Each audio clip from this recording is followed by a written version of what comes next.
자, 121페이지에 보게 되면 7장 현대적 임상 전기 생리학적 평가라고 하면서 되게 긴 문구가 들어와 있네요.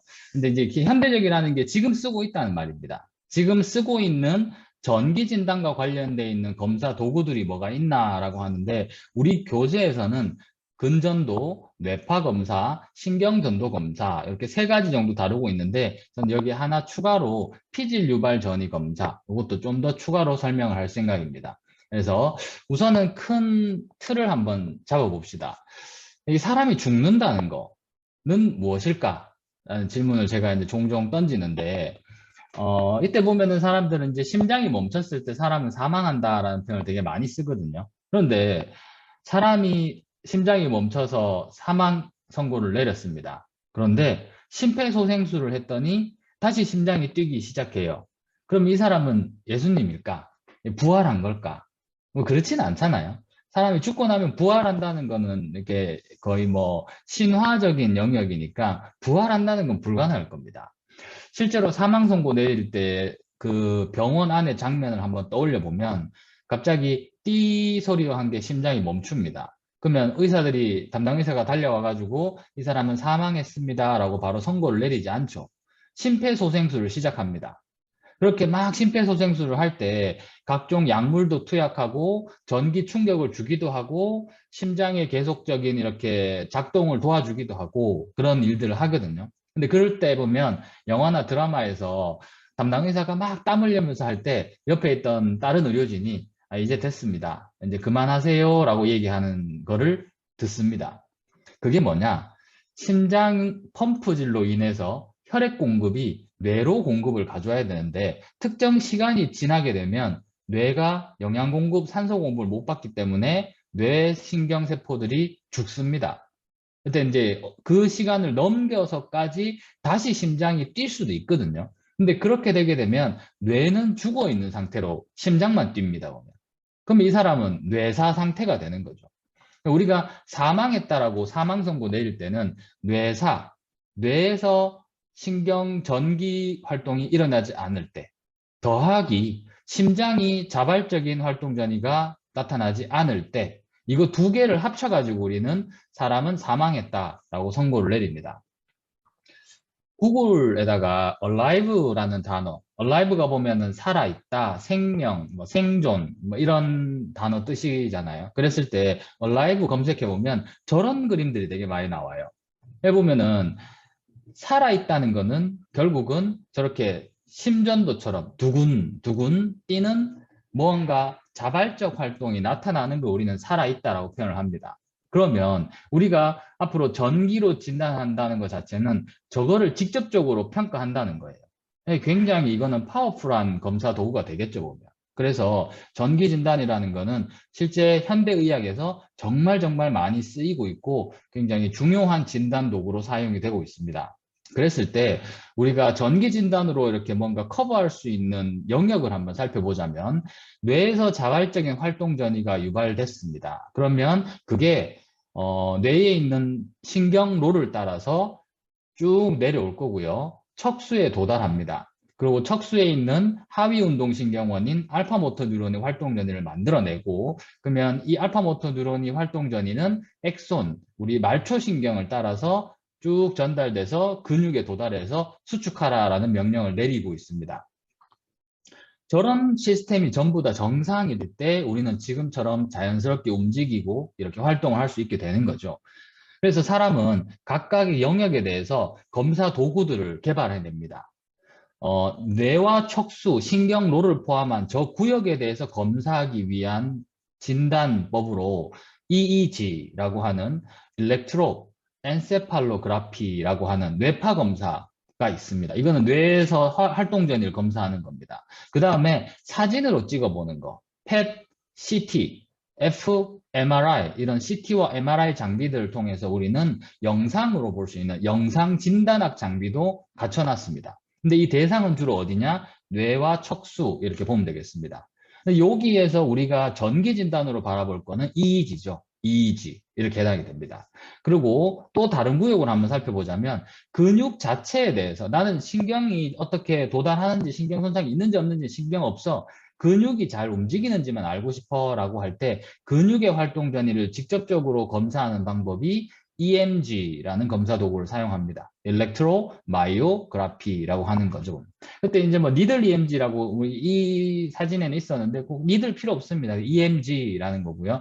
저기 니들이 붙어 있는 이유가 EMG가 우리 과에 이미 EMG가 있어서 여러분들이 경험을 해봤을 텐데 EMG 보면 이렇게 표면 전도, 표면 전극을 이용하는 경우가 대부분 많이 경험을 했을 텐데 실제로 EMG는 니들이 먼저 개발됐어요. 이게 바늘로 찔러서 하는 게 먼저 활성화가 됐었습니다. 왜냐하면 그때 당시에는 이렇게 피부에서 이렇게 전기 신호를 차단하는 게 너무 강하다 보니까 과거엔 이거를 제대로 검사를 못했어요. 그래서 니들 EMG가 먼저 나타났고 지금은 전부 다 그냥 서페이스 EMG를 훨씬 더 많이 씁니다.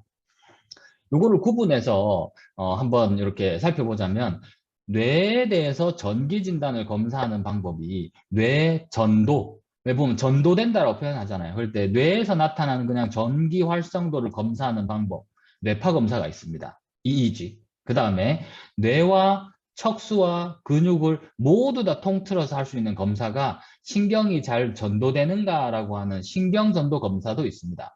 그런데 특히나 뇌에서 출발하는 그 뭔가 방법을 자기장을 이용해서 활동 전이를 강제로 만들어내는 방법이 있거든요.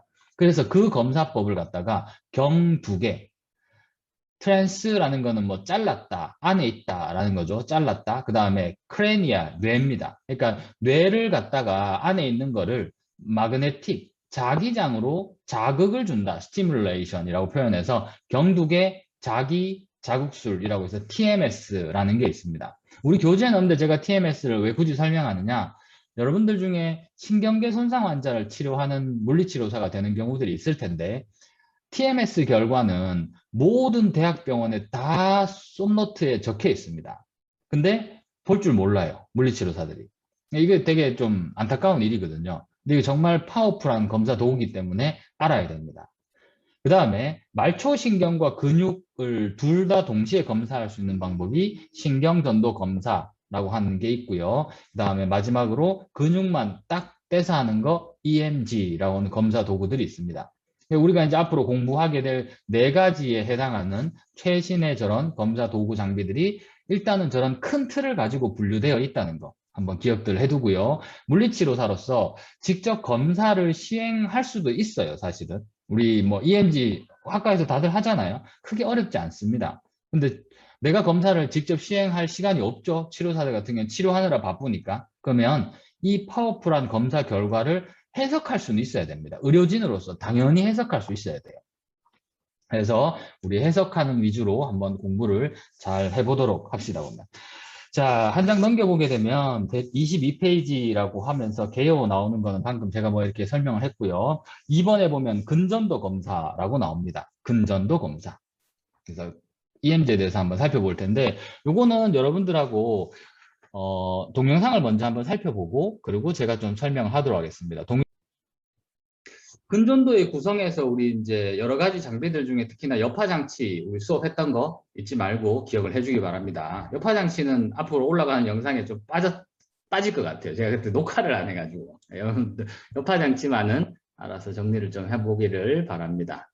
그리고 이제 기록 전극 중에도 이런 전극 종류가 있다 그랬는데 사실은 지금은 과거에는 침전극이었지만 지금은 표면 전극 다 씁니다. 하지만 국시에서는 이렇게 침전극에 대한 개념들이 나오기 때문에 여러분들이 가닥수가 몇 개인지 뭐 그런 것들 한번 체크를 해봐야 될 것 같습니다. 자, 그 다음에 이제 오늘 수업의 본론으로 들어가서 125페이지 3번의 정상 근전도입니다. 이게 뭐 어떤 의미냐? 손상이 없는 정상인들에게 근전도를 평가하면 어떻게 기록되는가입니다. 이거를 피해서 다르게 기록되면 결국은 전부 다 비정상이구나 이렇게 우리는 찾아가겠죠.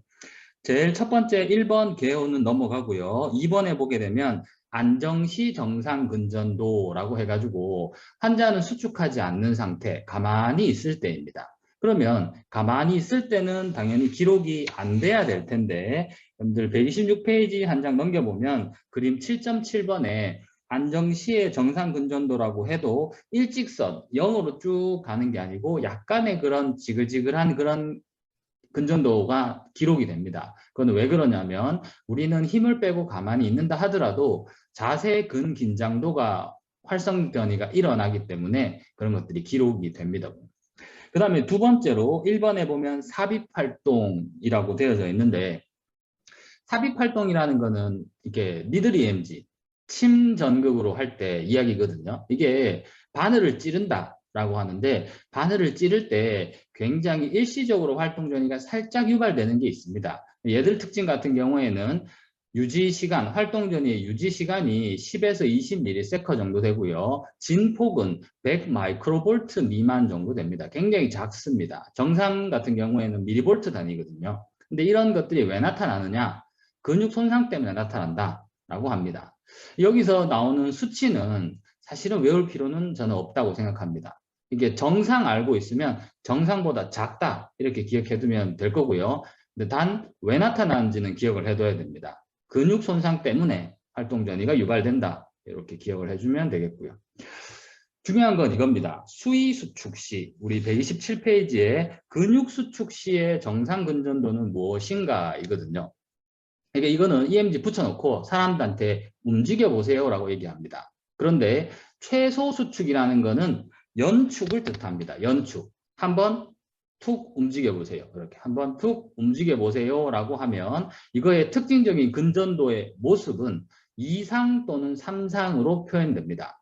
영어로는 바이페이직 혹은 트리페이직이라고 표현하거든요. 밑에 제가 그림을 넣어봤는데 두 가지 패턴으로 나타난다는 겁니다. 저랬을 때는 정상 연축의 EMG 그래프의 형태입니다. 위로 한번 빼쪽, 밑으로 한번 빼쪽. 첫 번째 그림. 저게 2상, 바이페직이고요. 그다음 위로 한번 빼쪽, 아래로 한번 빼쪽, 다시 위로 한번 빼쪽. 저렇게 되는 게 3상입니다. 이게 우리 활동 전이를 생각해 보면 마이너스 70mV에서 30mV로 올라갔다가 다시 한번 과분극 상태인 마이너스 90 정도 떨어졌다가 다시 마이너스 70으로 회복을 하죠. 그러면은 꺾이는 게 한 번, 두 번 꺾입니다. 그럼 이상으로 기록되는 거 일반적인 게 맞아요. 그런데 이게 우리가 근전도를 붙였을 때 순수하게 활동 전이를 보는 게 아니고 신경이나 근육에서 나타나는 전기와 표면 전극의 차이를 보는 거거든요. 그러니까 그래프가 꺾이는 방향이 달라지면 상이 바뀝니다. 그렇게 꺾이는 방향이 달라지는 걸 생각해 보면 3상으로도 나타나요. 근데 이거는 여러분들 듣고 잊어도 상관없습니다. 내가 나중에 이렇게 EKG, 이렇게 심전도를 좀 제대로 공부하고 싶다. 그러면은 이 개념 알고 있어야 돼요. 근데 EMG에서는 크게 중요하지 않습니다. 2상 또는 3상이 모두 다 정상이다. 그리고 여기서 여러분들이 이 숫자 정도는 외워줘야 됩니다. 진폭은 0.2에서 2mV 정도 됩니다. 진폭이라는 거는 지금 그래프상에서 가장 위에 있는 점과 가장 아래에 있는 점을 길이를 뜻합니다. Y축의 길이. 그렇게 되면은 0.2에서 2mV 정도 되는데 아까 봤던 마이크로볼트 단위로 바꾸면은 200에서 2000 마이크로볼트가 됩니다. 근데 여기 중요한 거는 정상 연축은 미리볼트 단위 정도 돼요. 큽니다. 미리볼트 단위. 그 다음에 유지 시간을 살펴보게 되면은 4에서 12mS 정도 되는데 우리 교과서를 살펴보면 이 수치가 셋째 줄에 한번 보세요. 밑에 둘째 줄. 진폭은 300에서 5만 마이크로볼트. 미리볼트로 단위를 바꾸면 0.3에서 50mV라고 이야기합니다. 그리고 지속시간은 3에서 15mS라고 얘기해요. 그러면 이게 보면 다른 교재, 국시 문제집은 이 숫자가 다 달라요. 그럼 내가 이 숫자를 외울 필요가 있는가? 라고 했을 때 저는 외울 필요가 없다라고 표현합니다. 왜냐하면 조금 이따가 보게 될 이상 근전도를 살펴보게 되면은 마이크로볼트 단위예요. 그러니까 진폭 같은 경우에 미리볼트 정도 단위가 나오면 정상 근전도, 그 다음에 시간 같은 경우에 보면 지금 10ms 정도 되거든요. 근데 비정상 근전도 같은 경우에는 10ms보다 훨씬 짧습니다. 굉장히 짧아요. 그렇기 때문에 우리는 이걸 기억했을 때 정상 연축은 미리볼트 단위 정도, 그 다음에 시간은 10ms 내외, 이렇게 기억을 해두는 거는 숫자적으로 기억을 해두고 있어야 됩니다. 자, 그 다음에 이제 두 번째 개념입니다. 128페이지 넘겨보면은 우리 그림 7.12번에 있는 그림을 제가 한번 따와 봤는데 7.11번 그림 보면 연축이 7.11번입니다. 두근두근 뛰면서 활동전이가 하나, 하나, 하나 이렇게 생기죠. 이거는 연축을 반복한 거예요. EMG 기록을 한 겁니다. 그런데 강축을 하게 되면 제가 만약 이렇게 환자한테 움직여주세요라고 할 때 아까 연축 같은 경우에는 환자분 까딱, 까딱 해보세요라고 얘기하면서 기록한 거고요. 중등도 및 최대 수축이라는 건 환자분 한번 쭉 올려서 버텨보세요 라고 하면서 기록을 했을 때는 지금처럼 A, B, C 패턴으로 나타난다는 겁니다. 이게 왜 이렇게 나타났냐? 두근두근 뛰는 연축 같은 경우에는 활동전이가 한 번 이렇게 일어날 겁니다. 한 개가.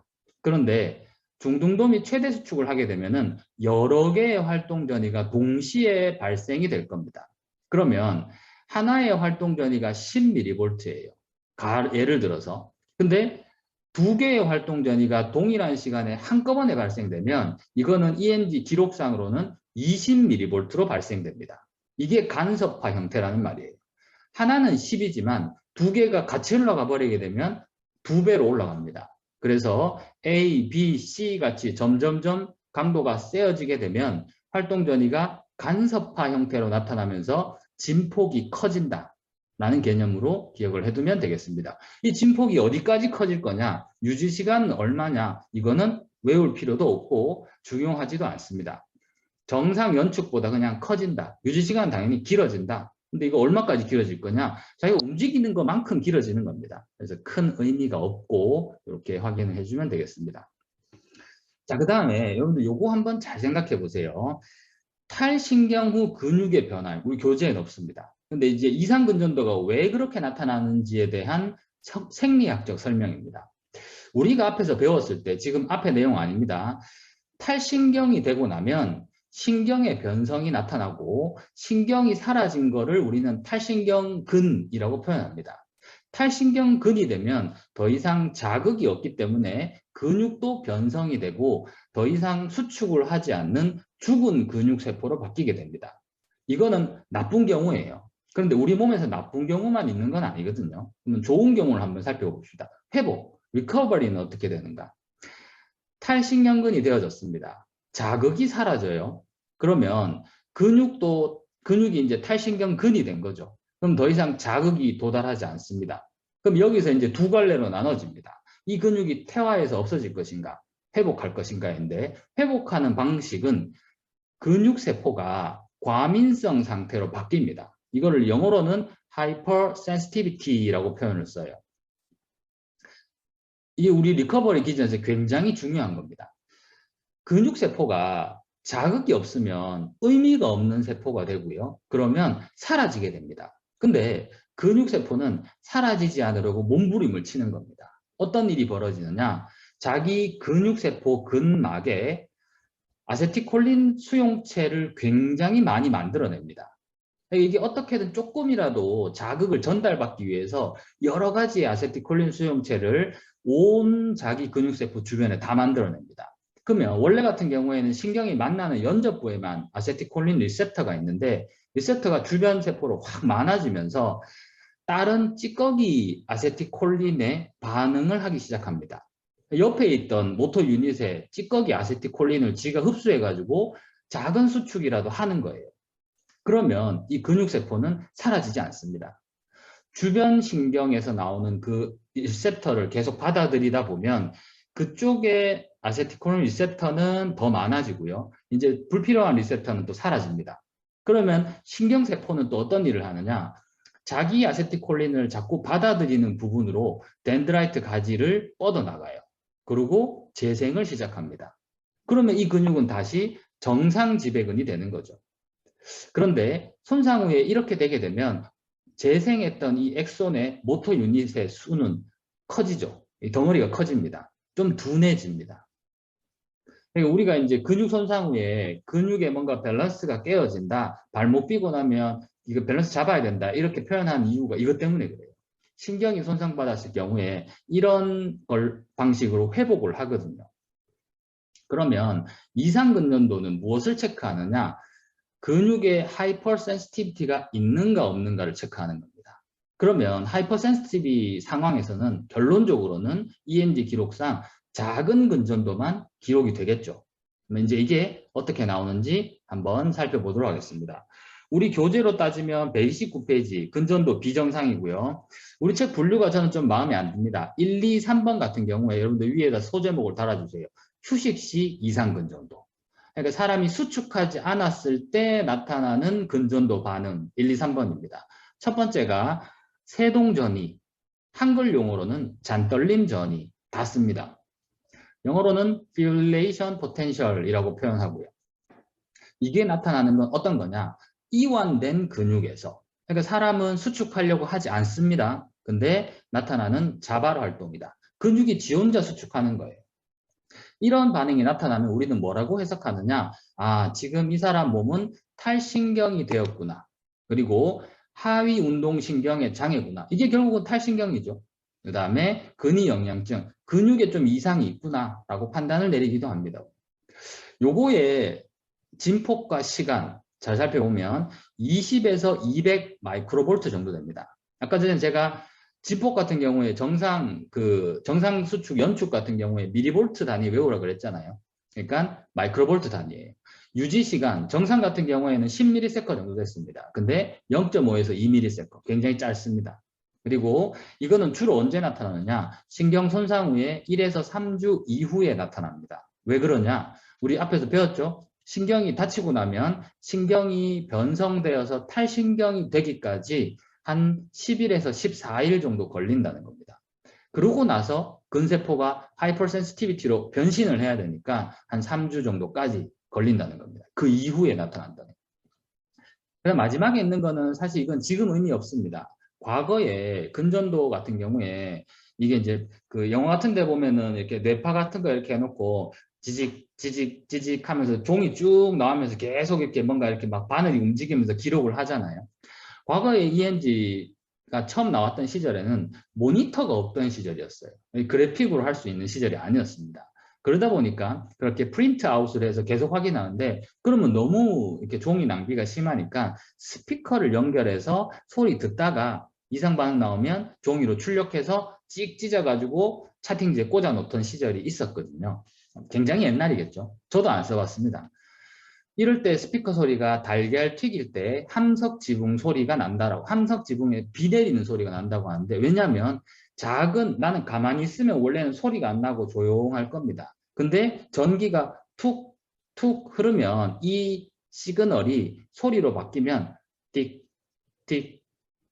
이런 소리가 스피커에 들렸다는 거죠. 근데 이게 뭐 지금은 안 한다 그랬지만 지금 사실 이거 볼 필요 없거든요. 근데 국시에 나와요. 그래서 어쩔 수 없이 넣어놨습니다. 이런 내용이 있다. 그 다음에 두 번째로 양성극파 혹은 양성예파라고도 많이 표현합니다. 영어로는 Positive Sharp Wave라고 해서 PSW라는 약자를 굉장히 많이 씁니다. 근전도 기록지에 보면 PSW 이렇게 적혀 있으면 양성예파라고 그냥 알아야 됩니다. 종이 이렇게 지직하는 거 안 보이더라도. 이건 언제 나타나는 거냐? 이것도 똑같아요. 이완된 근육에서 자발적으로 나타나는 거고요. 환자는 가만히 있으려고 하는데 기록이 되는 겁니다. 탈신경이 있었을 때 나타나거든요. 근데 세동전이보다 얘가 먼저 나타난다라고 표현해요. 하지만 이거는 꼭 그렇지는 않습니다. 실제로는 같이 나타나요. 그 다음에 세 번째, 모양이 날카로운 파형입니다. 이건 좀 이따 그래프 제가 보여줄 겁니다. 빼쪽해요. 그 다음에 진폭을 살펴보면 30에서 1000 마이크로볼트, 1mV 정도 되겠죠. mV 좀 애매하긴 하지만 시간은 확실히 짧습니다. 10ms보다 짧아요. 진폭 작고 시간 짧다 이렇게 알 수 있습니다. 자, 그 다음에 마지막으로 섬유연축 전이라고 나오는데 이거를 이름에 보면 연축이라는 게 있죠. 한번 툭 튄다는 겁니다. 다른 이름으로 섬유 속전이라고도 표현합니다. fasciculation potential이라고 얘기하고요. 이거 같은 경우에 똑같습니다. 이완된 근육에서 자발적, 불수의적 수축이 나타나는 거 똑같아요. 근데 제가 단일 수축에 좀 빨간색을 표시를 해봤는데 저거는 왜 그렇게 표시했느냐면 수축이 일어나기 쉬운 상태를 의미하고요. 탈신경이 아닐 수도 있습니다. 관절 운동은 없지만 피부의 움직임 정도 관찰이 돼요. 그러니까 아까 전에 봤던 두 개보다 얘는 진폭이나 시간이 정상에 가깝습니다. 그러니까 굉장히 수축 강도가 좀 세요. 꿈틀하고 실제로 움직임이 눈으로 보일 정도로 나타납니다. 그러면 얘는 어떨 때 일어나게 되느냐? 정상 근육에서도 여러분들 나타납니다. 피로 근육 같은 경우. 그리고 척수 앞불세포 질환일 때 과민성으로 빠지면서 나타나요. 여러분도 경험이 있습니다. 섬유 연축전이 나도 겪어봤다. 언제? 피곤한 날 눈밑이 떨린 때. 그 다음에 내가 자려고 누웠는데 다리 쥐나는 거 말고요. 운동 열심히 하고 이렇게 딱 누웠을 때 보면 갑자기 근육이 확 수축하는 쥐나는 거 말고 일부 근육이 달달달달달 떨리는 경험 한 번쯤 있을 거거든요. 그게 섬유연축전이에요. 그래서 정상인도 나타날 수 있다는 겁니다. 마지막 겁니다. 정상근의 활동 전이와 유사합니다. 근데 불규칙해요. 왜냐하면 지 나오고 싶을 때 나오는 거니까. 그 다음에 진폭은 상대적으로 조금 작습니다. 조금 작아요. 근데 이렇게 아까 보면 연축하고 제가 보면 거의 비슷하다라고 보여집니다. 결론적으로 중요한 거는 우리가 기억해야 되는 거는 근전도를 살펴봤을 때 환자분 가만히 있으세요 라고 기록을 했을 때 1번과 2번이 나오는지를 살펴보고 1번과 2번이 나오면 이 사람 탈신경근이 되었다 라고 표현합니다. 지금 이게 1번과 2번이 섞여 있습니다. 저 지금 X축 방향으로 기준선을 제시하고 있습니다. X축 저 길이가 20ms 정도 됩니다. 까만색 화살표를 살펴보게 되면 시작하고 끝날 때까지 20ms의 한 3분의 1 미만 정도 돼요. 훨씬 작습니다. 시간이 굉장히 짧죠. 그 다음에 Y축으로 보면 진폭이 100 마이크로볼트 정도 되는데 까만색 화살표가 100 마이크로볼트 정도 되는 거죠. 굉장히 작습니다. 그럼 우리는 판단 내립니다. 이 사람은 가만히 있고 가만히 있는 상태에서 자발적 활동이 나타났네. 그런데 지속 시간이 짧고 진폭이 작구나. 그러면 이거는 세동전이다. 그런데 모양이 2상과 3상으로 일반적인 연축과 모양이 굉장히 흡사할 때는 세동전이라고 표현해요. 그런데 지금 보면 PSW라고 되어 있죠. 저거는 일반적인 아까 2상과 3상 모양과 다릅니다. 밑으로 푹 꺼지는 형태가 나타나죠. 저게 양성 예파라고 판단을 합니다. 그럼 여러분들 눈으로 한번 봐보세요. 세동전이는 몇 개? 1개, 2개, 3개, 4개. 그 다음에 양성 예파는 몇 개? 1개, 2개, 3개. 눈으로 보이죠? 여기 보면 이렇게 판단 내릴 수 있습니다. 그 뒤에 좀 지글지글한 거는 무시하면 돼요.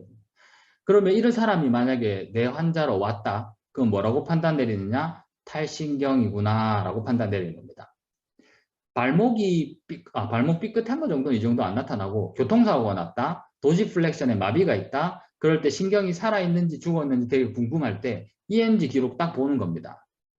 이런 시그널이 나오면 와, 이 사람 신경 완전 끊어졌네. 이렇게 판단 내리는 겁니다.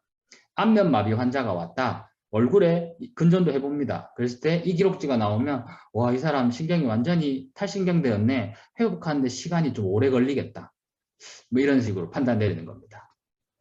자, 그 다음에 두 번째 개념입니다. 이번에는 근육수축 시 이상 근전도거든요. 우리 교재로 따지면 130페이지에 4번, 5번, 6번 이렇게 나오는 겁니다.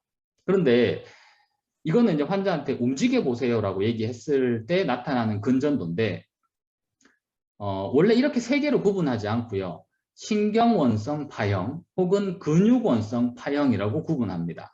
신경원성 파형은 뭘 뜻하느냐? 신경의 병이 있을 때 나타나는 파형입니다. 그 다음에 근육원성 파형은 근육 자체의 병이 있을 때 나타나는 파형이다. 이렇게 볼 수 있습니다. 자, 그럼 하나씩 봅시다. 신경원성 파형은 말초신경 상태 이상할 때, 손상 또는 재지배일 때 나타나고요. 신경의 도달 속도가 달라질 겁니다. 신경이 고장났으니까. 그러면 근수축의 시간차가 발생해요. 그러면 EMG 해보면은 여러 개의 활동 전이가 좀 지글지글하게 나올 겁니다. 이렇게 여러 개의 활동 전이가 시간차를 두고 나오는 것을 다상전이라고 얘기합니다. 연축이지만 다상전이가 기록된다는 거고요. 그 다음에 어쩌다 보면 이게 늦어졌다가 갑자기 여러 개의 활동 전이가 중첩되면서 정상 연축 반응이 나와야 되는데 아까 보면은 정상 연축 반응 한 2mV, 뭐 10mV 이렇게 하는데 10mV보다 훨씬 커지는 거대 전이가 나타나기도 한다는 겁니다. 우리 교재에서는 5mV 이상이라고 얘기하는데 훨씬 커요. 한 2배 되는 게 뻥 나오는 겁니다. 그 다음에 근육원성 파형 같은 경우에는 엄청 중요하게 할 때 근위영양증 환자들 진단 내릴 때 EMG가 절대적인 진단 기준입니다. 소변 검사랑 EMG로 진단 내리거든요. 딴 거 기록 안 봐요. 그럴 때 근육원성 파행이 나타났다는 말은 신경은 멀쩡한데 근육만 지절로 죽고 있다는 겁니다. 근데 근위영양증 환자들 보면. 그랬을 때 똑같아요. 근육에 문제가 발생한 경우 신경은 정상이고 근섬유 하나하나 가닥에 문제가 발생되므로 수축 속도가 달라요. 그러면 한번 움직여 보세요라고 하면 연축이지만 여러 개의 활동 전이가 있는 것처럼 나타납니다. 그래서 마찬가지 똑같아요. 다상 전이가 나타납니다. 그리고 연축 시 근육의 활동 전이가 약해집니다. 근육 자체가 힘이 없어졌기 때문에 활동 전이가 안 나타나기 때문에. 그런데 강축을 하면 또 정상으로 바뀌어요. 연축 시 근육 활동 전이가 약해지는 이런 반응을 갖다가 단시 운동 단위라고 표현을 한 겁니다. 그래서 우리 교재처럼 하나하나를 따로 떼놓고 보면 해석할 수 없습니다. 논문에서 어떻게 표현하는지 한번 볼게요. A번 그림은 Normal MUAP, 모터 유닛 액션 포텐셜의 약자입니다. 운동 단위, 활동 전위. 아까 얘기했던 이상 상상인데 좀 빼쪽빼쪽한 게 좀 여러 개가 있지만 어쨌든 뭐 이상 삼상 이렇게 봅니다 보면 앰플리튜드 같은 경우에 저 정도 나옵니다. 그런데 뉴로패식 MUAP 같은 경우에는 지금 뉴로패식 MUAP는 다상전이가 많이 나오진 않았습니다만 그래도 좀 빼쪽빼쪽한 게 중간에 살짝 보이고 있고요. 크기가 훨씬 커집니다. 아, 이거는 이 사람은 다상전이가 좀 약하게 나왔지만 거대전이가 발생했네. 그러면 이 사람은 신경에 손상이 있구나. 단 탈신경까지는 아니에요. 신경에 손상이 있구나. 그 다음에 C번에 마이오패식 MUAP, 근육원성 파형. 근육에 고장나는 경우 지금 보면 다상전이 확실히 보이죠. 여러 개, 환자한테는 한번 툭 해보세요라고 했는데 저렇게 여러 개의 활동전이가 나눠져 버립니다. 그 다음에 진폭 자체가 굉장히 작아졌죠. 단시 기록으로 기록이 된다는 겁니다. 그럼 이거 우리 EMG 보는 거 다 봤어요. 근전도 봐가지고 활동전이가 이렇게 나타나는 거 보고 신경의 손상이 있다 없다, 근육 자체 손상이 있다 없다 판단 내리는 거. 아까 얘기했듯이 이게 듣고 넘어가면 별거 아닌 것 같지만 우리가 만나는 굉장히 좀 가슴 아픈 환자인 근위영양증 환자가 빠르게 진단받을수록 오랫동안 살거든요. 그러면은 빠르게 진단 내리려고 하면 이 사람이 더 이상 못 걷고 뭐 뭔가 좀 변해될 때 우리 뭐 고어 사인이 나타난다. 일어날 때 무릎을 잡고 뭐 이렇게 일어나는 거. 이렇게 그다음에 일어날 때만 목을 못 가는다. 이 정도까지 가기 전에 근전도는 먼저 바뀝니다. 마이오패식 MUAP가 나와요. 그래서 이런 것들이 굉장히 조기 진단도 가능하고 정확히 정량화도 가능하기 때문에 중요하게 쓰이고 있다라고 보면 되겠습니다.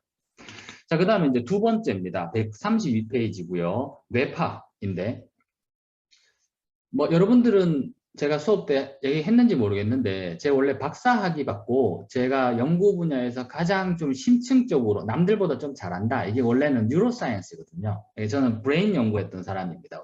그래서 뇌파도 당연히 할 줄 압니다. 근데 제가 과거에 논문 쓰고 할 때 저는 뇌파는 안 건드렸어요. 왜냐? 뇌파에 대해서 저는 거부, 반감이 좀 심합니다. 왜냐하면 제가 썼던 장비는 뇌파보다 좋은 장비거든요.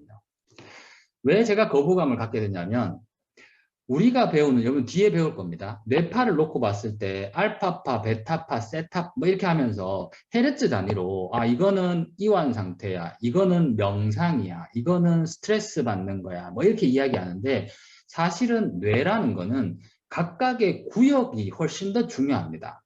브레인 매핑이라고 표현해가지고 여기는 모터, 여기는 센소리, 여기는 이모션, 뭐 여기는 스피치, 여기는 이렇게 영역이 되게 중요하거든요. 근데 이제 뇌파 같은 경우에 논문 수준에서는 그거 커버합니다. 그렇게 잘 하고 있어요. 그런데 지금 우리가 배우는 수준 같은 경우에는 그거를 몽땅 무시합니다. 그러다 보니까 실제로 뇌파는 우리가 국시를 위해서 배워봐야 나중에 임상에서 써먹을 일이 없습니다. 그래서 그렇긴 하지만 국시용어로 좀 외워봅시다. 최대한 축약했습니다. 한번 살펴볼게요. 132페이지 파란색 1번에 나오는 거 델타파라는 게 있습니다. 이게 제일 낮은 헤르츠예요. 알파, 베타, 감마 이런 식으로 이름 붙였으면 참 좋을 텐데 사람들이 밝혀낸 순서에 따라서 이름을 붙이다 보니까 델타파가 이렇게 제일 낮은 헤르츠입니다. 여기가 똑같아요. 근전도처럼 활동 전이를 기록한 건데 뇌파니까 뇌에다가 기록 전구 붙여놓고 본 겁니다. 그럼 이렇게 붙여놨을 때 뇌에 있는 신경세포에서 활동전이가 1개 유발되면 1초에 1개 유발되면 1Hz로 기록이 될 거고 1초에 4개가 활동전이가 유발되면 4Hz로 기록이 되는 겁니다. 활동전이 수가 굉장히 적은 거죠. 그러면 델타파는 어떤 상태냐? 깊은 수면 상태. 얼마나 깊은 수면 상태? 꿈 안 꾸는 상태입니다. 굉장히 깊은 수면 상태고요. 그 다음에 뇌가 할 수 있는 최대의 이완 상태입니다. 이것보다 낮아지면 뇌사예요. 그러니까 굉장히 이완한 상태고요. 그 다음 두 번째가 세타파라고 하는 건 4에서 7Hz고요. 이거는 졸린 상태, 그 다음에 깊은 명상 상태라고 바라봅니다. 그리고 알파파 같은 경우에는 8에서 18Hz고요. 지금 여러분들 중에도 제가 수업 이렇게 오프라인 수업이면 아는데 졸린 친구들, 아 졸려 눈이 껌뻑껌뻑하고 이런 친구들이 알파파가 나오고 있어요. 휴식 상태, 깨어 있지만 이완 상태라는 것은 몽롱한 상태를 뜻합니다. 되게 졸릴 때. 그 다음에 베타파라는 게 있습니다. 베타파는 14에서 29Hz고요. 지금 여러분들 중에 공부로 집중하고 있는 상태라면 베타파가 나오고 있을 겁니다. 주의 집중 상태, 그 다음에 분노 조절이라는 표현을 쓰는데 와, 내가 진짜 화가 나요. 그럴 때 화를 확 내면 감마파가 나옵니다. 근데 화가 나지만 아, 내가 어떻게든 좀 참아볼게 라고 해서 꾹꾹 눌러서 참고 있는 상태. 굉장히 스트레스 받고 있는 상태겠죠. 그럴 때 베타파가 나오고 있고요. 그 다음에 뇌가 극도로 흥분전을 했을 때는 감마파가 나온다. 30에서 80Hz가 나온다라고 얘기하는데 이거는 생명의 위험을 느끼거나 아니면은 이거에 대한 결정으로 인해서 내 앞날에 지대한 영향을 받을 때 여러분들이 나중에 취업할 때 면접고사장에 들어가가지고 누가 질문을 합니다. 자기소개 한번 해보세요라고 할 때 심장이 두근두근 뛰기 시작할 때 그럴 때 보면 감마파가 나옵니다. 긴장, 흥분, 중요한 인지처리 이렇게 표현하거든요. 그런데 제가 아까 전에 보면 영역이 훨씬 중요하다고 얘기했습니다. 만약에 뇌 중에 영역 중에 운동 쪽에 붙여놨어요. 그러면은 운동이 극도로 흥분하게 될 때 감마파가 나옵니다. 그렇다고 해서 과연 긴장과 흥분과 중요한 인지처리냐? 아무 관계 없습니다. 운동을 열심히 하고 있구나 라고 해석을 해야 됩니다. 그래서 영역이 훨씬 중요하기 때문에 뇌파는 여러분들 임상 갔을 때 뭐 굳이 꼭 보려고 안 해도 좋지 않을까라고 생각합니다. 자, 그 다음에 근골격계를 희망하는 친구들한테는 필수입니다. 여러분들 중에 만약에 내가 근골격 물리치료사 될 거야. 그러면 남들보다 좀 잘하려 그러면 저는 꼭 권장하는 게 진단을 잘해야 되거든요. 스페셜 테스트들 굉장히 잘하는 거 되게 중요합니다만 그것보다 더 중요한 거 엑스레이, CT, MRI, 이미징 결과를 볼 수 있느냐 그리고 전기 진단을 볼 수 있느냐인데 전기 진단 뭐 하느냐? 요거 해요. 신경전도 속도 검사. 이거만 볼 수 있으면 게임 끝입니다. 정말 간단하죠. 하나만 해결하면 엄청난 일을 할 수 있습니다. 135페이지에 우리 교재에 보면 신경전도 속도 검사라고 되어져 있는데 이거는 너무 국시용으로 만든 것 같고요. 임상에서 쓰는 거는 신경전도 검사 끝입니다. 속도 빼야 돼요. Nerve Conduction Test라고 해서 NCT라는 약자를 굉장히 많이 씁니다. 널브라는 거는 말초신경이잖아요. 말초신경은 운동신경과 감각신경이 섞여 있습니다. 그래서 우리 보면 뭐 라디알 널브다. 그러면은 익스텐서에 대한 운동신경도 있고요. 우리 손, 등 이런 위쪽에 도잘 쪽에 해당하는 감각을 전달해 준다라고도 표현하잖아요. 그러니까 널브는 결국은 운동과 감각이 섞여 있습니다. 그런데 신경전도 검사할 때는 이거를 떼서 볼 수 있어요. 어떻게 떼서 보느냐? 예를 들어서 내가 만약에 모터 널브 컨덕션 테스트를 한다라고 하면은 운동이 일어나는 근육에 기록 전극을 붙여놓고 전기 자극을 주면 근육이 꿈틀 수축하는 것을 기록하면 모터 유닛 컨덕션 테스트예요. 그리고 감각에 대해서 내가 살펴보고 싶다 그러면은 피부, 아까 얘기했던 그 라디안 널브가 지나가는 피부 쪽에 기록 전극을 붙여놓고 그쪽 근처에서 자극을 줬을 때 피부의 활동 정의가 유발되면 센서리 널브 컨덕션 테스트입니다. 그리고 나 이게 잘 모르겠다. 이거 그냥 했을 때 수축도 나타나고 감각도 느끼는 거 아니냐. 원래 우리 여기 만약에 여기에 근전도 붙여놓고 여기 메디안 널브 자극 주면 느낌 나잖아요. 수축도 나타납니다. 그러니까 모터 센소리 구분하는 거는 너무 이론적인 거야. 이것도 사실은 모터가 아니고 컴플렉스 두 개 다 보는 거야 라고 해서 컴플렉스 너브 컨덕션 테스트라고 표현도 합니다. 세 개를 구분을 하고 있습니다. 이 검사를 어떻게 하느냐? 내가 검사하고 싶은 신경에 전기 자극을 줍니다. 그러면 그 전기 자극이 주고 나서 근수축이 나타날 때까지 걸리는 시간, 잠복기, 레이턴시를 기록합니다. 그리고 수축이 나타나는 패턴, 2, 3상 그래프가 나오고 있느냐, 다상전이가 나오고 있느냐, 수축 진폭이 작아졌느냐, 이런 패턴을 수치화합니다. 그래프를 눈으로 보는 거죠. 그렇게 되면 기록 보는 거 다 합니다. 한번 예를 들어 보겠습니다. 어떤 환자가 저한테 왔어요. 손목이 저리대. 손목이 저리고 손끝 이쪽으로 막 저리지릿한 느낌이 난다라고 표현을 합니다. 그러면 우리 머릿속에는 적어도 저런 질병에 대해서 의심을 해봐야 돼요. 넥 허니에이티드 디스크냐, 목에 디스크가 튀어나와서 신경을 누르고 있는 상태 때문에 저린 거냐, 그 다음에 소라식 아울렛 신드롬이냐, 클라비컬과 립이 눌리는 것 때문에 혈관이 눌려서 혈액 공급이 안 돼서 저리거나 신경 자체가 눌려서 저릴 수도 있다. 그 다음에 세 번째, 엘보에 메디알 에피콘달리티스라고 해서 메디알 에피콘달 쪽에 염증이 있으면서 이렇게 올라 널브와 메디안 널브에 안 좋은 자극이 들어가서 저리거나, 그 다음에 카팔 터널 신드롬, 이거 설명 안 해도 알겠죠? 그 때문에 저리거나 이렇게 의심할 수 있습니다. 그러면 우리는 이거 했을 때 지금까지 여러분들이 배웠던 지식으로 놓고 보자면 스페셜 테스트를 해봐요. 역팔렌, 팔렌 이런 거 해가지고 카팔 터널인지 아닌지 확인합니다. 그 다음에 목을 이렇게 꼭 눌러와가지고 목에 디스크가 더 돌출되도록 유발을 시켜서 확인을 하기도 합니다.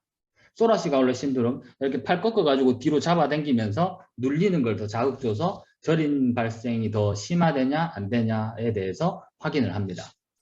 그런데 스페셜 테스트를 통해서 검사하는 거 정말 좋거든요. 그런데 스페셜 테스트를 해서 확인하는 것보다 신경에 고장이 났으면 신경 자체를 살펴보는 게 맞아요.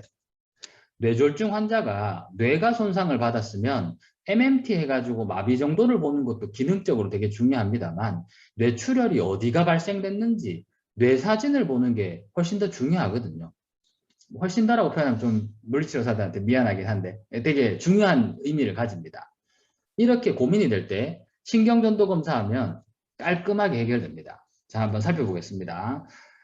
환자분이 만약에 넥 디스크가 있다 그러면 제일 위에입니다. 목의 위에 이쪽에가 아플 상태니까. 그러면 어깨에 있는데 이런 부분에다가 신경에 대해서 전기 자극기로 지직 지집니다. 지직 지지면 활동 전이가 유발돼서 밑으로 쭉 내려올 겁니다. 그런데 목이 아픈 사람들 같은 경우에는 그 밑을 자극했으니까 목 말고 그 밑으로는 다 정상입니다. 그죠? 이렇게 이쪽에 눌리고 있고 이쪽에 신경이 눌린 상태니까 달리기 하는데 지연도 없을 거고, 그 밑에 불 자극했으니까. 그 밑에가 엑손이 변화가 없으니까 근전도 기록도 정상일 겁니다. 활동 패턴도 정상일 겁니다. 그러면 목 디스크 환자, 손이 저려요 라고 했을 때 목 디스크 환자는 제일 위에를 자극을 줬음에도 불구하고 정상 근전도로 기록된다면, 정상 신경전도 검사가 나타난다면 이 사람은 넥 허니에이티드 디스크 환자구나 라고 진단 내릴 수 있습니다. 그런데 이번에는 똑같이 여기를 자극했습니다. 그런데 이상 신호가 나타났어요. 그러면은 뭐를 의심할 수 있느냐? 이 밑으로는 다 고장이 어딘가는 났다는 거죠. 그러면 넥 허니에이티드 디스크 빼고 소라식 아울렛 신드롬, 엘보, 카팔 터널 다 의심할 수 있습니다. 그러면 이제 확진 내리고 싶어요. 자, 여기 자극 줬을 때는 비정상이 나왔습니다. 그런데 두 번째 이쪽에 소라식 아울렛 밑으로 내려오는 팔 쪽에 자극을 줬을 때 이때가 만약에 이상 근전도가 없어졌다. 그러면 소라식 아울렛 신드롬으로 확진. 이상 반응이 또 나타났다. 그럼 이제 그 밑에 질병을 의심합니다. 이번에는 세 번째 화살표에 대해서 자극을 줬는데 이번에는 예를 들어서 두 번째 가운데 화살표 자극 줄 때 비정상, 세 번째 화살표 자극 주니까 정상 반응이 나왔어요. 그러면 결국은 병변 부위는 두 번째와 세 번째 화살표 사이에 있을 겁니다. 엘보, 메디알 에피콘달리티스 확진됩니다. 자, 그 다음에 좀 역으로 가보겠습니다. 위에 자극 줬는데 이게 보면 비정상.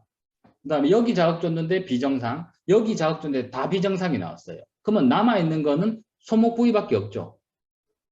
여기 자극 줬을 때까지도 비정상이 나타나면 병변은 손목일 겁니다. 그러면 카팔 터널 신드롬 이렇게 확진을 내릴 겁니다. 깔끔하죠? 이건 뭐 이렇게 뭐 긴가민가한 게 없습니다. 10번 하면 10번 기록 똑같이 나오거든요. 그렇기 때문에 굉장히 파워풀한 진단 도구를 가집니다. 그렇기 때문에 실제로 병원들이 어떻게 확인하냐면 손목이 저려서 왔어요. 그러면 일반적으로 제일 많이 의심하는 게 카팔터널 신드롬 환자거든요. 그랬을 때 보통 물리치료와 약치료, 약물치료를 병행합니다. 뭐 진통제 먹고 물치료 칼팔렌 해봐가지고 합니다. 그런데 중요한 거는 이 환자가 해결이 안 될 때, 그때 많은 병원들이 신경전도 검사를 합니다. 환자가 이제 동네 병원, 동네 의원 찾아가는데 해결이 안 되면 이제 동네에 있는 종합병원 가거든요. 뭐 시종합병원인데 갑니다. 그랬을 때 제가 언제부터 아팠는데 지금까지도 낫지 않아요. 이게 어려운 환자죠. 그랬을 때는 신경전도 검사해가지고 진짜 카팔터널 신드롬인지 정량화해서 딱 체크를 확인합니다. 근데 물리치료사는 팔렌, 요팔렌 했을 때 계속 이상 반응이 더 나타나네 라고 해서 그대로 그쪽 손목 치료만 유지하고 있다. 이 정말 골치 아픈 일입니다. 그냥. 딴 데로 가야 되거든요. 그래서 이건 기록을 꼭 확인할 줄 알아야 되고 환자 입장에서 한번 살펴보세요. 자기가 의원, 병원 등에 다니면서 보통 한 반년 정도 다닐 겁니다. 반년 다니면서 진통제 먹고 막 했는데 가다 말다 해결이 안 돼요. 그런데 이 병원 가가지고 딱 했더니 환자분 손목이 아니네요. 목이 아픈데 해서 목 검사하고 확인해가지고 목 디스크 진단을 내려줬다. 환자한테는 얼마나 중요한 의미를 가질까요? 드디어 이 사람은 손저림이 해결될 수 있는 근거를 찾은 거니까. 물리치료사는 어떻게 생각할까요? 이 치료사 진짜 잘하네. 생각이 바뀌겠죠. 신경전도 검사 보면 됩니다. 자, 그러면 신경전도 검사의 목적, 이제 우리 좀 교과서적으로 돌아와 보면 목적을 한번 살펴보자면 방금 제가 설명한 것처럼 말초신경 질환의 위치를 확인할 수 있다. 그리고 말초신경 질환의 유형을 확인할 수 있다. 유형이라는 거는 네 번째와 거의 동일한 의미입니다. 말초신경 질환인지 신경근 면접부 또는 초기 근질환인지 미안합니다. 다섯 번째와 비슷합니다. 유형. 신경절단인지 축석의 변성인지 부분적 마이린 변성인지 이거 구분하는 것도 가능하고요. 또 다른 의미에서 유형이라는 구분은 신경이 눌려서 아픈 건지 찢어져서 아픈 건지 뭐 이런 유형도 구분 가능합니다. 그 다음에 세 번째, 말초신경 질환이 선천적인가 후천적인가를 구분한다는 게 이게 선천, 후천보다는 시기를 구분하는 겁니다. 급성, 아급성, 만성 이런 걸 구분할 수 있습니다. 자, 한번 예를 들어 볼게요. 내가 신경전도 검사를 했는데 신경이 전도 속도가 늦어졌어요. 그렇다는 말은 신경이 눌려 있는 상태 혹은 이 신경이 축삭의 변형이 있는 상태, 마이엘린 변성이 있는 상태, 늦어졌다는 것. 그렇게 해석을 할 수 있겠죠. 그런데 이번에 검사해 보니까 잠복시는 정상입니다. 근데 진폭이 작아졌어요. 그러면 신경이 일부 잘린 겁니다. 잘린 거 일부가 도달 안 하니까. 근데 안 잘린 부분은 속도 정상이니까 도달해가지고 수축하지만 진폭은 작아지겠죠. 보면. 뭐 부분으로 잘려 있으면 아까 뭐 다상전이가 나타나기도 하고 뭐 그런 것들을 통해서 이제 이런 것들을 확인할 수 있게 됩니다. 그러면 우리가 무엇을 살펴봐야 되는가인데 이때 보면 특징을 살펴보면 돼요. 첫 번째, 이게 우리 교재에 안타깝게도 없습니다. 특징은 잠복기라는 걸 살펴봅니다. latency라고 표현을 하고요. 지금 보면 제가 빨간색 화살표를 넣어놨는데 빨간색 화살표는 전기로 자극 준 식입니다. 전기로 찢었습니다. 그러고 나서 여기 손에 근전도 기록 전극에서 활동 전이가 딱 나타날 때까지 걸리는 시간, 하늘색 그 구간을 시간을 잠복기 latency라고 표현합니다. 그 다음에 진폭이라는 거는 위와 위아래 Y축의 가장 높은 점과 낮은 점을 합쳐가지고 진폭 이렇게 표현을 하고요. 기간이라는 거는 지금 활동 전이가 시작돼서 끝날 때까지 저 때를 기간, duration이라고 표현합니다. 그리고 형태 같은 경우에는 우리 앞에서 여러 가지들 이렇게 봤죠. 이렇게 뭐 모양이 다상전이가 나타났다. 뭐 하여튼 그런 것처럼 지글지글한 게 있다. 뭐 이런 것들 보고 형태, 그래프 모양을 확인합니다. 그 다음에 이제 우리 교재에 있는 거, 신경전도 속도 검사 같은 경우에가 우리 교재에 나오고 있는데 135페이지 주황색 3번에 있습니다. 거기 보면 공식이 있거든요. 운동신경의 전도 속도는 몸쪽 잠복기 빼기 먼쪽 잠복기 분의 두 자극 지점의 거리를 구하게 되면 속도가 나옵니다. 속도. 제가 그림으로 한번 설명을 해볼게요. 자, 지금 빨간색 화살표 부분에다가 전기 자극을 줍니다. 그 다음에 엄지 쪽에 어덕터 폴리시스 브레비스의 기록적을 붙여놨습니다. 그러면 빨간색 전기 자극 주면 손가락이 툭 수축이 나타나겠죠. 툭 실제로 이렇게 움직입니다. 그랬을 때 빨간색 화살표에서 수축이 나타날 때까지 걸리는 잠복 시간은 10ms였습니다. 먼 쪽, 가까운 쪽. 그 다음에 이번에는 파란색에 자극을 줬을 때는 훨씬 가까워졌죠. 길이가 짧아졌으니까 잠복 시간이 5ms로 줄어들었습니다. 그러면 지금 빨간색에서부터 파란색까지의 그 달리기 한 시간은 5ms가 되겠죠. 그래서 빼는 겁니다. 5ms. 그리고 두 화살표의 길이가 5cm라는 거는 줄자로 재면 되잖아요. 그렇게 계산을 하면 이 사람의 메디안 nerve의 신경 전도 속도는 1cm/ms가 된다. 이거 계산해 보면 굉장히 여러 가지 데이터를 또 해석할 수 있습니다. 자, 그 다음에 우리 넘겨가지고 감각. 제가 별로 의미를 크게 부여하지 않습니다. 넘어가고요. 138페이지에 후기 반사라는 후기 반응이라는 게 나오거든요. 근데 요거 하기에 앞서서 4번의 순목 반사 이것만 잠깐 하고 이야기를 좀 하도록 할게요. 순목 반사라는 거는 안면마비 환자한테 씁니다. 어디에 자극 주냐면 요 부분에 자극을 줘요. 우리 페이셜 nerve가 가장 표층부로 나오는 귀 뒷부분에 있는데 전기로 자극을 탁 주면 눈이 이렇게 깜빡거립니다. 그래서 순목 반사라는 표현을 씁니다. 반응이 잘 나왔습니다. 그럼 이 사람은 안면 신경이 잘 유지되고 있네. 전기 자극 줬는데 눈이 깜빡 안 거립니다. 순목 반사가 네거티브 사라졌어요. 그러면 이 사람은 안면마비가 완전히 끊어졌구나. 이렇게 확인하는 방식으로 순목 반사라고 씁니다. 순목 반사는 물리치료사도 얼마든지 검사할 수 있어요. 치료실에서. 나중에 우리 직류치료기 할 때 제가 검사하는 거 보여줄 겁니다. 우리 과에 있는 장비로 검사하는 거 보여줄게요. 자, 그래서 이제 3번 후기 반응 한번 보도록 하겠습니다. 첫 번째, 우리 교재는 없습니다. N웨이브라는 게 있습니다. 엠파라는 건 뭐냐면 지금 전기 자극을 줬습니다. 그러면 전기 자극 준 활동 전이가 그대로 손 쪽으로 가가지고 수축이 나타날 때 기록이 쭉 될 겁니다. 그거를 엠파라고 표현해요. 자, 그 다음에 이거는 정상이죠. 일반적으로 기록되는 우리가 사용하는 방식입니다. 그래서 여기서는 후기 반응은 아니에요. 그냥 엠파라고 표현하고요. F파라는 것도 있습니다. F파라는 건 뭐냐? 전기 자극을 줬을 때 우리 신경에 자극을 주면 신경은 항상 양전도를 합니다. 디스탈 프록시말로 양쪽으로 동시에 활동 전에 유발돼요. 그랬을 때 디스탈로 간 거는 근수축을 기록해서 M파가 기록되는데 프록시말로 올라가는 거는 알파 모터 뉴런을 흥분시키고 알파 모터 뉴런이 흥분됐으니까 다시 활동 전이가 밑으로 내려와서 수축을 일으킵니다. M파보다 뒤늦게 활동 전에 갑자기 또 나오는 게 있어요. 그걸 갖다가 우리는 F파라고 표현합니다. 근데 마지막으로 H, 리플렉스, 반사거든요. 근데 이게 우리 반사라는 건 정의가 감각 자극에 의해서 운동이 나타날 때 반사라는 표현을 씁니다. 그랬을 때 똑같은 부위에 전기 자극을 줍니다. 근데 아까 얘기했죠. 널브는 센서리와 모터가 항상 섞여 있다고요. 그러면 저 활동 전이는 감각도 자극할 겁니다. 그러면 감각신경을 따라서 위로 올라가고요. 등 쪽 뿌리 신경절을 통해서 척수로 들어옵니다. 그러고 나서 반사 루프를 따라서 알파 모터 뉴런을 흥분시키고 그것 때문에 수축 반응이 나올 때 이걸 H 리플렉스라고 표현합니다. H 리플렉스가 과민하게 나온다는 것은 머슬 스핀들의 루프가 과민하다는 말이에요. 머슬 스핀들의 센시티비티, 민감도가 높아져 있는, 비정상적으로 높아져 있는 상태 우리는 스파스티시티라고 평가합니다. 처음에 H 리플렉스를 발견할 때 사람들이 굉장히 흥분했습니다. 스파스티시티를 점량화할 수 있는 방법을 찾았구나. 과학적인 방법을 찾았구나. 해서 되게 흥분했었는데 다 깨어져 버렸습니다.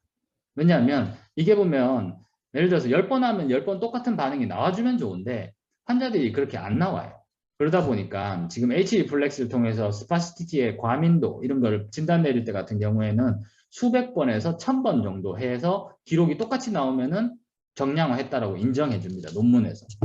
여러분들 그렇게 실험하겠어요?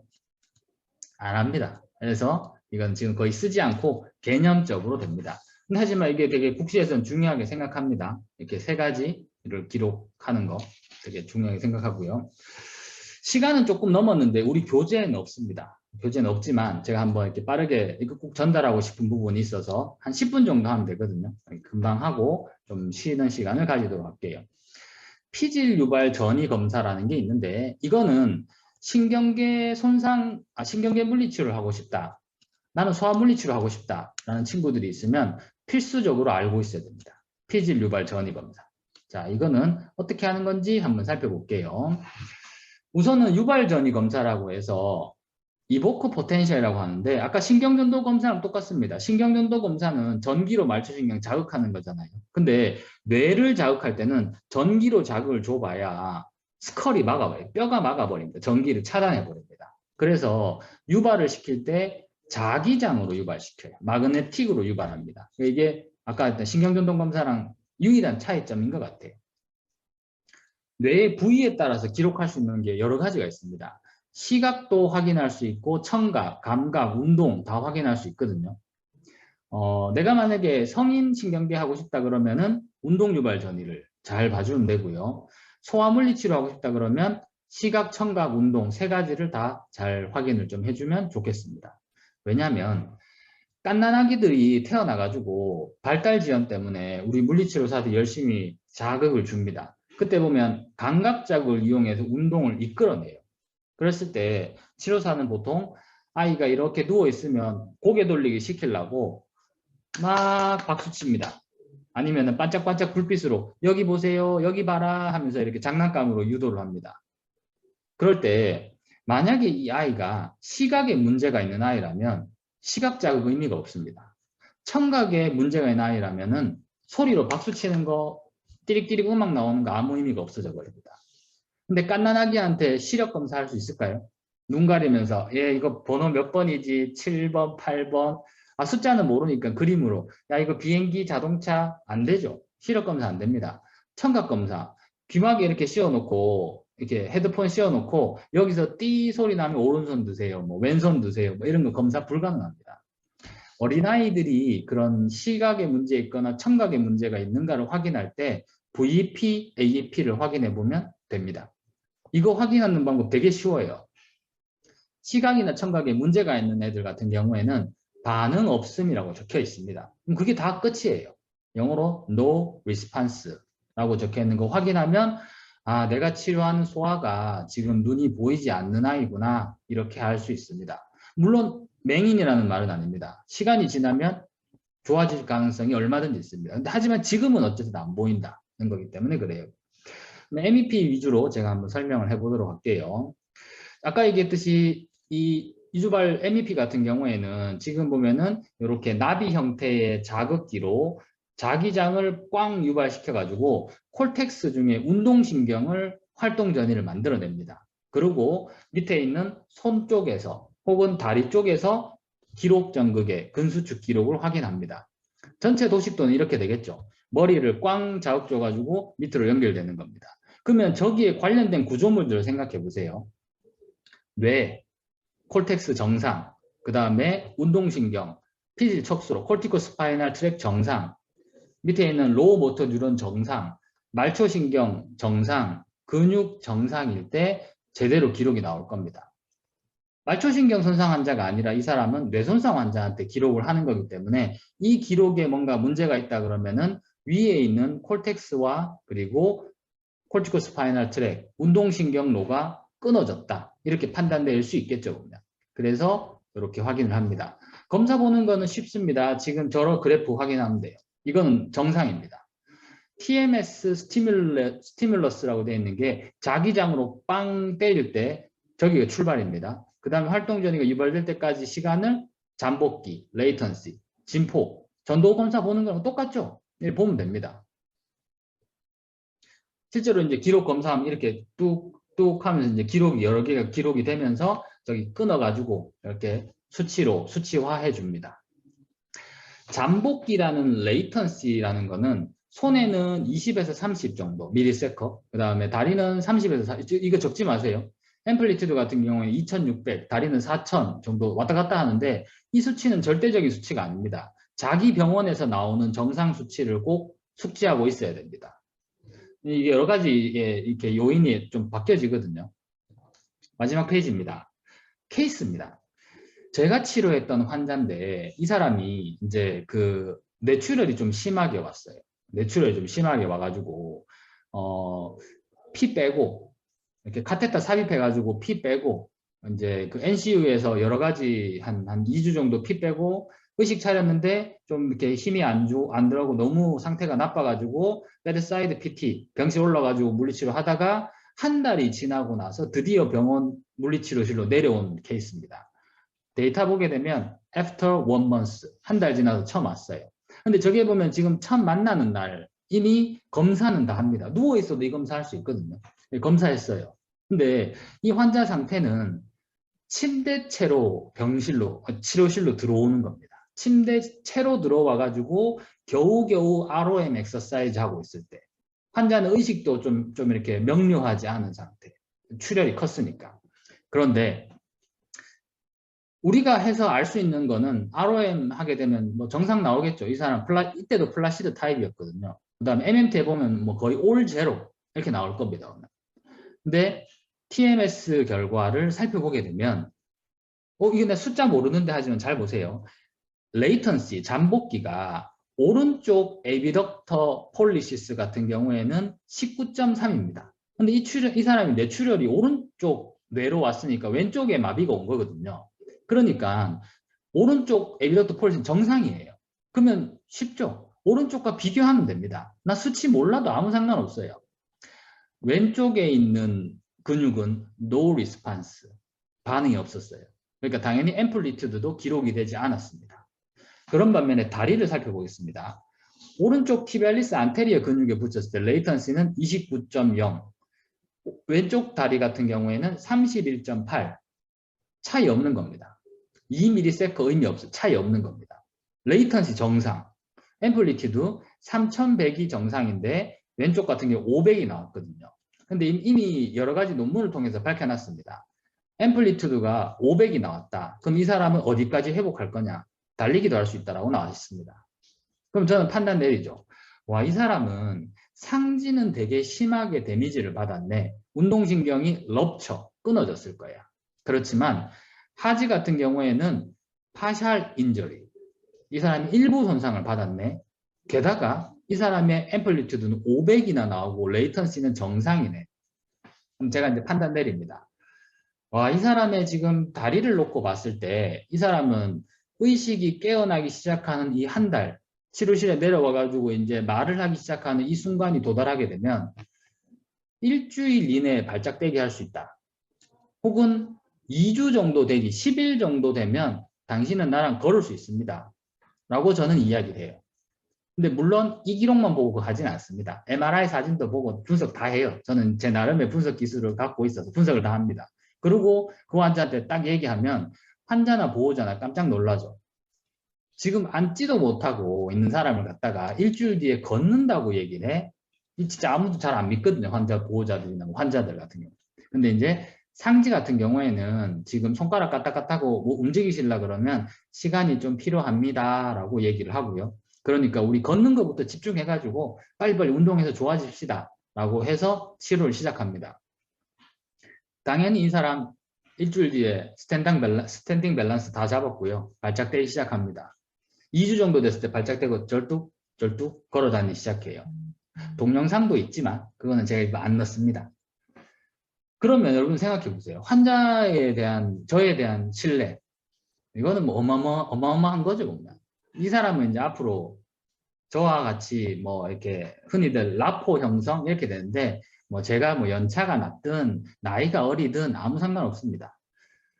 이 사람이 걷는다고 해서 걷게 된 거죠. 저는 신경계를 되게 좋아하는 이유 중에 하나가 이런 거. 내가 예후 예측하고 그대로 회복이 따라됐을 때. 그 다음에 더 기분 좋을 때는 내가 예후 예측한 것보다 더 좋아졌을 때가 더 좋죠. 하여튼 그러려면 적어도 내가 예후 예측을 딱 해줘야 됩니다.